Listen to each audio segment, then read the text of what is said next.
ക്ഷേത്രം പണി കഴിപ്പിച്ച ശില്പിയുടെ പേരിൽ തന്നെ അറിയപ്പെടുന്ന ഇന്ത്യയിലെ ഏക ക്ഷേത്രം, യുനെസ്കോയുടെ ലോക പൈതൃക പട്ടികയിൽ ഇടം പിടിച്ച ക്ഷേത്രം, ഭൂകമ്പത്തെ പ്രതിരോധിക്കുന്ന ക്ഷേത്രം, അക്വേഷ്യ തടി, പതിർ, കടുക്ക എന്നിവ കലർന്ന കളിമണ്ണിൽ നിന്ന് നിർമ്മിച്ച ക്ഷേത്രം, കൂടാതെ സാൻഡ്ബർഗ് സാങ്കേതിക വിദ്യ ഉപയോഗിച്ച് നിർമ്മിച്ച ക്ഷേത്രം, അതായത് മണൽ, നാരങ്ങ, ശർക്കര, കറുത്ത കടുക്ക എന്നിവയുടെ മിശ്രിതം ഉപയോഗിച്ച് അടിത്തറ കുഴി നിറയ്ക്കുന്ന ഒരു സാങ്കേതിക വിദ്യയാണ് ഈ സാൻഡ്ബർഗ് സാങ്കേതികത.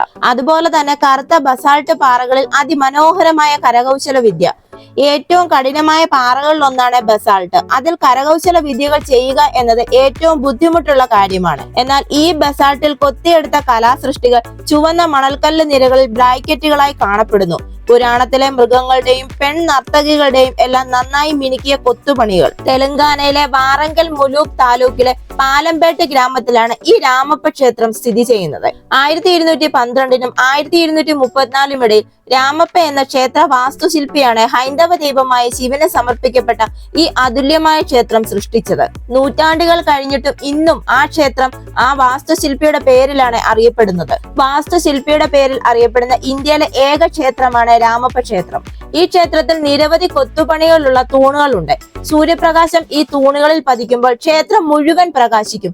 ആ രീതിയിലാണ് ഈ ക്ഷേത്രം സൃഷ്ടിച്ചിരിക്കുന്നത്. അതുപോലെ തന്നെ ഈ ക്ഷേത്രത്തിന്റെ ഏറ്റവും വലിയൊരു പ്രത്യേകത അക്കാലത്തെ അതിശയകരമായ വൈദഗ്ധ്യമെന്നോ വാസ്തുവിദ്യ വിസ്മയമെന്നോ എന്ന് പറയാം. ഒരു തൂണിൽ നന്നായി കൊത്തിയ 13 ദ്വാരങ്ങളുണ്ട്. അത് ഒരു നൂലോ സൂചിയോ പോകാനുള്ള അത്രയും വീതിയിലാണ് ആ ദ്വാരങ്ങൾ കൊത്തി എടുത്തിരിക്കുന്നത്.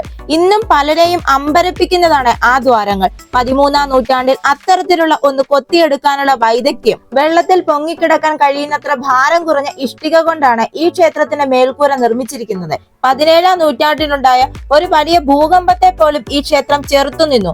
അടിത്തറ പാകാനുള്ള സാൻഡ്ബർഗ് സാങ്കേതികത കാരണമാണ് ഈ ഭൂകമ്പത്തെ ഈ ക്ഷേത്രം അതിജീവിച്ചത്. ക്ഷേത്രത്തിനുള്ളിൽ 9 അടി ഉയരത്തിലാണ് ശിവലിംഗം സ്ഥാപിച്ചിരിക്കുന്നത്.